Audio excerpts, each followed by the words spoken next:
Hi, my name is Hannah Margulies, and I'm here in my home in Sfat, Israel. Baruch Hashem, you can see Mount Meron behind me. It's not too cloudy. And I want to share a message to every Jewish woman, really just to every Jewish woman's heart, that I'm calling on all of us to step and deepen into our full unbridled joy. That this is such a time of celebration and simcha and to be in the light. Because it's also cosmic time. There's so much room for fear and negativity and genuine sadness and the full range of emotion of what's going on here. And at the same time, there's such an ability to step into an unbridled joy like we've never experienced before. The unbridled joy of Geula Shlema, of the ultimate redemption that is unfolding literally in front of our eyes. And as Jewish women, we hold the power of the Jewish home, right? We are the Keres Habayis, so we are the energy of our homes. And so we really get to choose what is the vibe right now? What is the energy? Is this one of intensity and fear? Because that's what's coming at us. That's how the world would tell us to interact with everything that's happening right now. Or can we choose to make the environment in our home, in our physical homes, in our families, and for Am Yisrael, for the world, one of the celebration of Mashiach? I want to share with you such a powerful source around this, is that Hiskiyahu HaMelech, he was faced with an incredible challenge of the Syrian army. So 185,000 soldiers plus were outside of Israel, or I think even outside of Jerusalem, and ready to destroy and siege, and it was a horrible situation. But he knew, and he had the bitachon, the trust in Hashem, that Hashem was going to save him and save the Jewish people. And he was the leader, he was the head. And so what did he do? He went to sleep. And that act of going to sleep was such an act of trust in Hashem. It was so powerful. And yet we learn that the reason Hiskiyahu HaMelech was not appointed as Mashiach, even though Hashem wanted to appoint him as Mashiach, was for the simple reason that he didn't dance. As amazing as it was that he slept, he was so calm and was able to sleep, which is a little bit of a challenge at the moment. So that's already a level. But what was he really invited to do is to dance. To be so sure that Hashem is going to save him that he's actually physically cannot contain that joy to the point that his limbs are moving, or maybe the opposite round away. To want to evoke such a deep trust in Hashem that he moves his limbs and dances to the point that becomes his visceral reality. And so what ended up happening is they woke up in the morning and the entire Syrian army had been obliterated. And it was a total miracle that Hashem done to the Jewish people. The total unbelievable miracles that we are all witnessing, thank God. And being able to say, wow, how sure am I right now that this is the ultimate redemption? Am I sure enough to sleep at night? Am I sure enough to know that?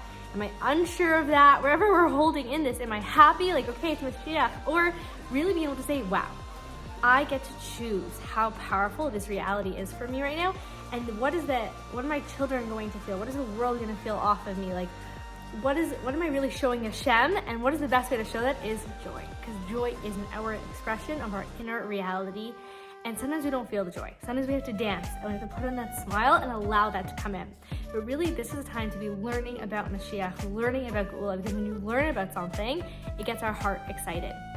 And so I just want to call on every Jewish woman, whatever the level of joy is right now, to up it. And the reason I'm making this video is really for myself, first and foremost, because I feel like I need a permission to be happy. There are casualties and there are really sad things, and it is absolutely heartbreaking. And there's also this feeling of in my mamad, in the bomb shelter again, waking up to sirens like this, we overcame this trauma, we started to heal from this, again, it's and scarier this time and more intense, and there's so much fear to go into that, and being able to say no, there's a permission, and not just a permission, there's a mitzvah of this moment to tap into the unbridled joy.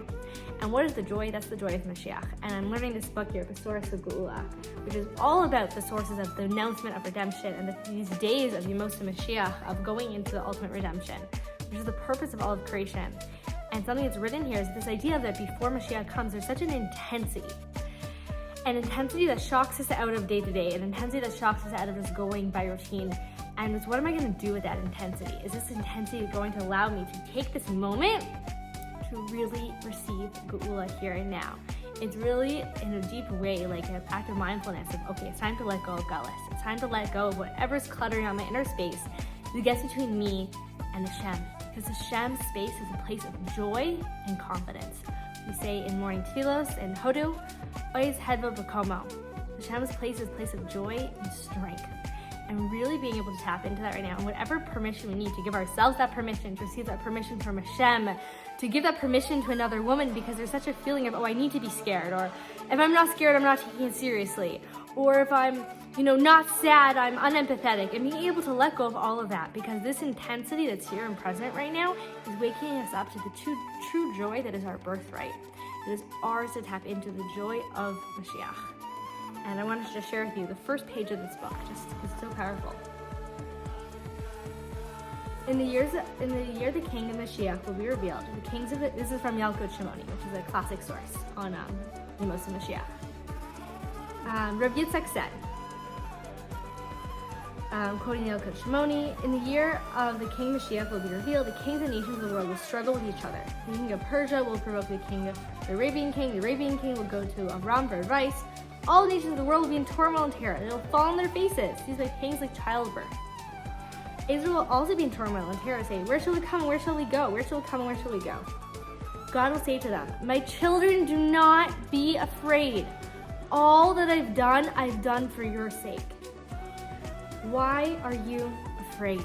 This is the message that Hashem put in these scriptures for thousands of years, waiting for us in this moment to get to eat this up, because it's all I need to hear. My child, why are you afraid? Everything I'm doing, the way I'm moving, the whole cosmos at the moment, it's all for you. It's all for you. Why are you afraid? Do not fear. The time for your redemption has arrived. And that's the quote. And then going back to the Yalkut Shimoni, it would be like the earlier redemption. This will not be like the earlier redemption. This final redemption, because suffering and subjugation to other nations is followed by the earlier redemption. But the final redemption will not be followed by any suffering and subjugation to other nations. Meaning in the past, we had Geula and we went back to Geula. Geula. This is the Geula Shlema, the ultimate redemption. And so there's nothing to be afraid of. There's only to let go of the past, to let go of the fear, to let go of our normal reactions to these situations, and to tap into a new reality. And that new reality is Geula. And Geula literally means Gilei Elokus, a godly revelation. And being able to point with our fingers and say, I see Hashem here, and I see Hashem there, and I see Hashem. We see Hashem everywhere. And yes, there's areas that are completely impossible to understand at the moment. And be able to say, I don't need to focus on those. I don't need to go to the places that hurt my mind and hurt my heart. I can stay in the joy. I can stay in this place of godly revelation. Not just for our own sake, not for the sake of sitting on our own mountaintop and feeling all warm and cozy. No, because this is the best thing we could do for the entire nation right now as a Jewish woman, is to elevate and to bring this vibe, this spiritual state of simcha, because that is our superpower as a Jewish woman. And so let's just not just sleep at night peacefully, which is great too. Let's dance.